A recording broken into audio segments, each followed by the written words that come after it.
Sapul sa CCTV ang pag-atake ng 4 na kawatan sa isang kainan dyan po sa Bulacan.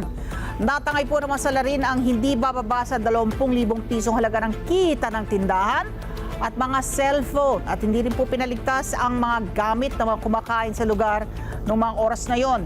Jim Tejano sa balitang niya. Target ng kawatan ng isang establishmento o tindahan na madaling pasukin. Gaya ng kainang ito sa barangay Salusoy, May Kawayan, Bulacan. Walang kahirap-hirap na pinasok ng 4 na mga armadong lalaki.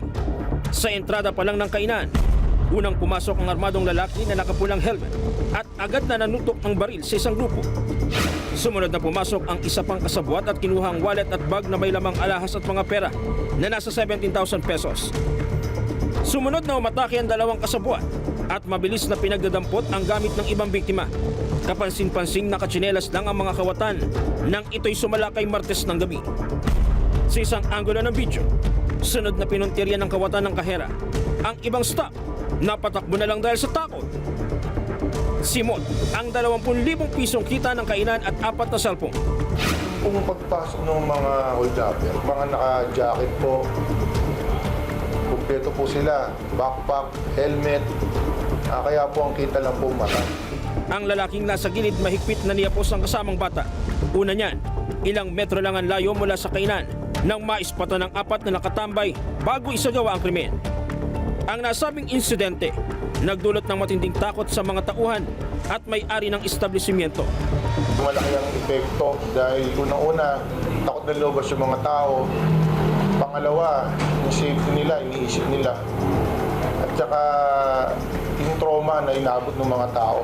Hindi naman inaalis ng pulisya ang posibilidad na may kaugnayan ito sa naganap na serye ng panloloob sa ilang kainan sa Rizal at Angat, Bulacan nitong mga nakalipas na buwan. Ang pinalert po natin yung mga karating bayan po natin sa magitan po ng mga operatives nila sa Valenzuela, Oocan, kasi malapit po ang May Kawayan City dyan sa dalawang siyudad ng Metro Manila. No? Tsaka po dito sa buong Bulacan po, naka-alerto po ang kapulisan.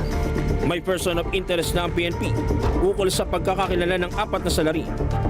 Pag mayroon po kayong nakita o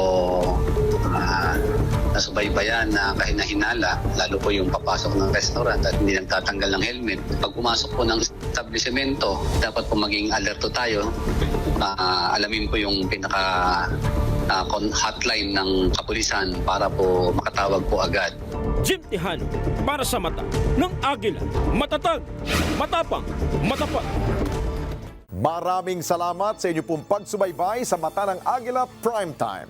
Para malaman ang matatag, matapang at matapat na mga balita, i-follow lamang at mag-subscribe sa @Net25 TV.